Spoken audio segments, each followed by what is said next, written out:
Então, caso você tenha notado ou não, o canal meio que deu uma parada. E mesmo com este hiato e as dificuldades de produção, estamos de volta.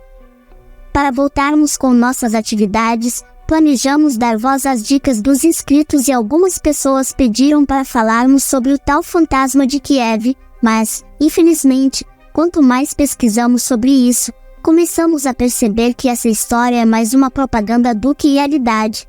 E em vez de existir algum piloto misterioso e insano explodindo os traseiros dos bombardeiros inimigos por aí, notamos que, se ele existir, não passa de um cara muito bom no simulador de combate digital. Então pensei, foda-se, vou falar sobre o povo ucraniano, que está lá fora arremessando coquetéis Molotov nas ruas, correndo na frente de tanques para impedir de avançar e cavando trincheiras à mão, com um exército civil improvisado, composto em grande parte por programadores de computador irritados, com armas semiautomáticas e um pacote de Doritos na mesa. Porém, pensei bem e decidi que, não. Vou falar sobre o cara que está inspirando essas pessoas a fazer essa merda toda. Um homem que está servindo como o principal farol da resistência contra a agressão russa no mundo, apesar de estar completamente desarmado e em menor número, ele permanece desafiador diante de ataques aéreos, artilharia e assassinos chechenos, reforçando o moral de seus cidadãos para lutar por suas terras e seu país. É muito louco que o povo ucraniano elegeu uma versão do Danilo Gentili para ser seu presidente, e ele acabou se transformando numa espécie de Winston Churchill.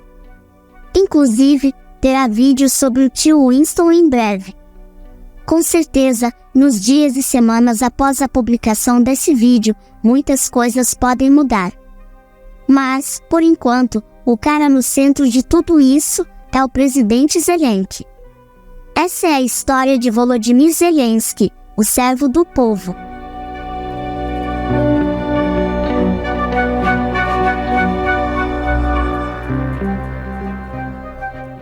Estou aqui. Não vamos baixar as armas. Estaremos defendendo nosso país, porque nossa arma é a verdade, e nossa verdade é que esta é nossa terra, nosso país, nossos filhos e defenderemos tudo isso. Всім добрий вечір. Лідер фракції тут, голова Офісу Президента тут, прем'єр-міністр Шмигаль тут, Подоляк тут, президент тут. Всі ми тут, наші військові тут, громадяни суспільства тут, всі ми тут. Захищаємо нашу незалежність, нашу державу. І так буде й далі. Slava нашим захисникам, слава нашим захисницям.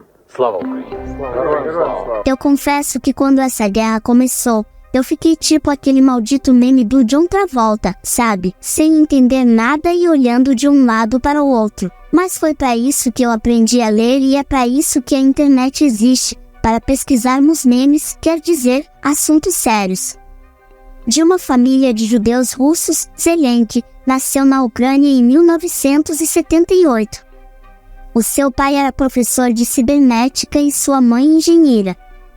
Seu avô serviu no Exército Vermelho Soviético lutando contra os nazistas durante a Segunda Guerra Mundial, onde marchou para Berlim e ajudou a vingar o fato de seu pai e 3 de seus irmãos terem sido assassinados em campos de extermínio nazistas. Então, naturalmente, vindo de uma linhagem de heróis de guerra, Zelensky se formou em Direito, aprendeu a falar 3 idiomas e se graduou na prestigiosa Universidade Nacional de Economia de Kiev. Mas, ele fracassou em sua profissão de advogado e se tornou um comediante profissional. Ou seja, quase a mesma coisa. Brincadeira. Em 1995, Zelensky fundou uma empresa de comédia chamada Kvartal 95, fez vários programas de sketches na TV e acabou ganhando um concurso nacional de comédia russo chamado KVN, em 1997. Isso alavancou sua carreira de comédia para a TV e o cinema, onde atuou em um monte de comédias românticas, programas de TV patéticos e o que geralmente entendo ser mais ou menos a versão ucraniana dos filmes American Pie, Exceto que todo mundo está usando aqueles golos de pele de cordeiro na cabeça com as barbas longas que começam nas orelhas e com conhecimento prático de como desmontar uma AK-47 com os dentes. Em 2006 ele foi o vencedor da primeira temporada do Dancing with the Stars, tipo a dança dos famosos do Faustão, provando que além de tudo, ele sabia rebolar. Em 2010, dublou o ursinho Paddington, na versão ucraniana de As Aventuras de Paddington, que eu não vi, mas o trailer parecia muito adorável. Ainda assim, você tem que admitir, não há muita coisa que sugira que 10 anos depois, esse cara estaria tirando selfies e fazendo vídeos com um grupo de guerrilheiros e inspirando a resistência armada de seu país contra veículos blindados russos enquanto se esquiva de projéteis de artilharia e de franco-atiradores da KGB. Em 2015, ele selou a série de TV Servant of the People, Servo do Povo, onde interpretou um professor que acidentalmente foi eleito presidente da Ucrânia. O programa era uma comédia estranha, bom, pelo menos é isso que muitos críticos dizem. Eu não falo ucraniano, não conheço nenhum ucraniano e nunca vi esse programa, então não vou comentar sobre isso além de dizer que ele foi proibido de passar na Rússia. Só que, vale a pena mencionar que esse cara interpretou um presidente na televisão por 3 anos e fez tanto sucesso que em 2019 ele foi eleito presidente da Ucrânia. Zelensky derrotou um magnata bilionário, ganhou incríveis 73% dos votos e foi eleito o primeiro presidente judeu da Ucrânia.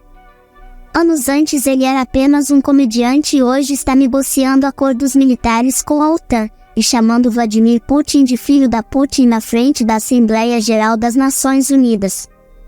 Ele se tornou uma espécie de farol de luz e esperança, um líder de combatentes pela liberdade que se opõe a uma tomada violenta de sua terra natal com alguns punhados de garrafas em chamas, foguetes e granadas. Antes de toda essa coisa de guerra acontecer, Zelensky se tornou conhecido nos Estados Unidos devido a um telefonema que se tornaria o estupim para o pedido de impeachment do então presidente americano, Donald Trump, sobre o qual eu não vou me aprofundar muito, mas, basicamente, Zelensky teve uma escolha: desenterrar a sujeira de Hunter Biden, filho do rival de Trump nas eleições, ou perder um investimento militar de $200 milhões que o Congresso americano prometeu. Zelensky disse não, e embora essas armas antitanque lhe façam falta agora, provavelmente foi a melhor escolha para ele naquele momento. Seu objetivo era fazer parte da OTAN, e ele não podia se dar ao luxo de tomar partido antes de uma eleição. Bem, entre essas coisas, a pandemia e Putin, a carreira política de Volodymyr Zelensky não foi exatamente cheia de ação. Demorou um pouco para ele se atualizar, e até tentou introduzir uma legislação para trazer a paz à região extremista do país, mas o povo parecia não estar gostando muito de seu mandato, que àquela altura, tinha uma aprovação de apenas 23% da população.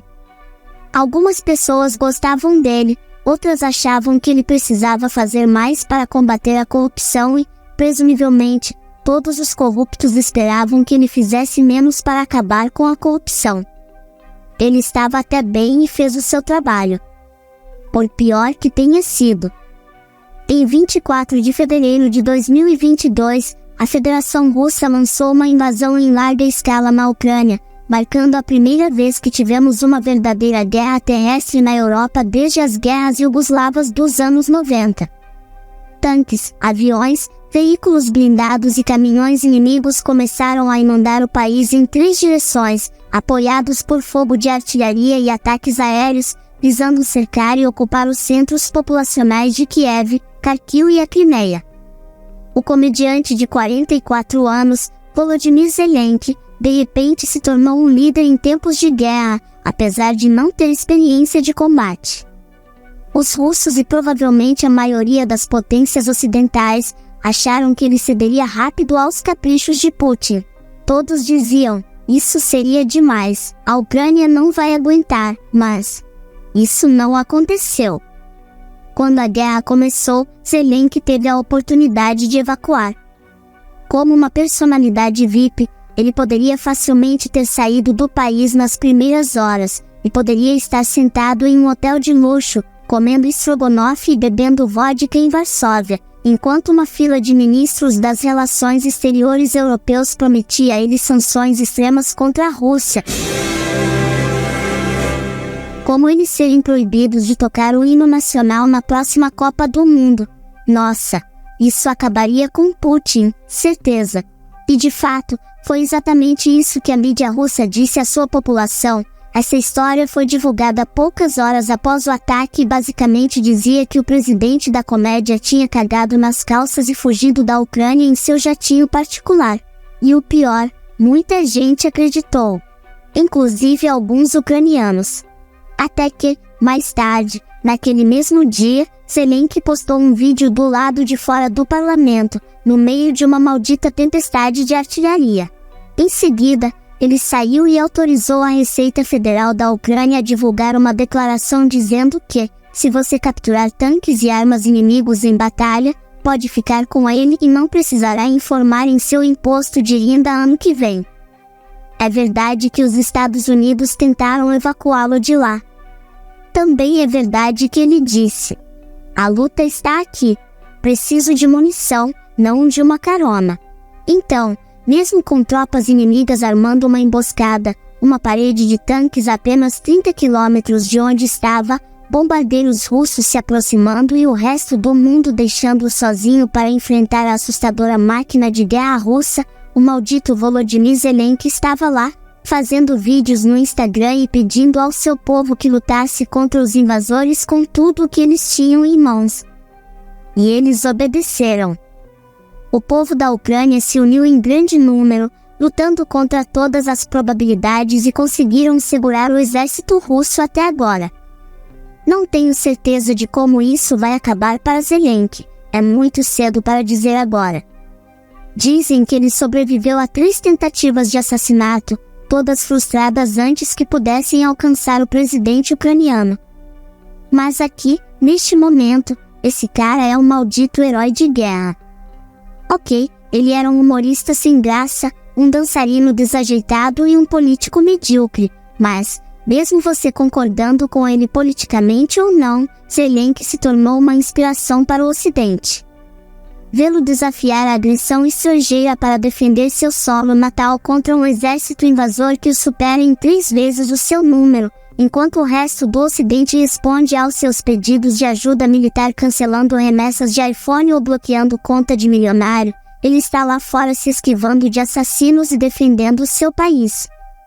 Você tem que pensar que a única coisa mais embaraçosa para Putin do que não conseguir invadir um país que ele provavelmente pensou que capturaria em 48 horas, é o fato de que o mundo está se tornando cada vez mais consciente de que ele não é, nem de longe, o maior líder do antigo bloco soviético. Quando você nos atacar, verá nossos olhos, não nossas costas, mas nossos rostos.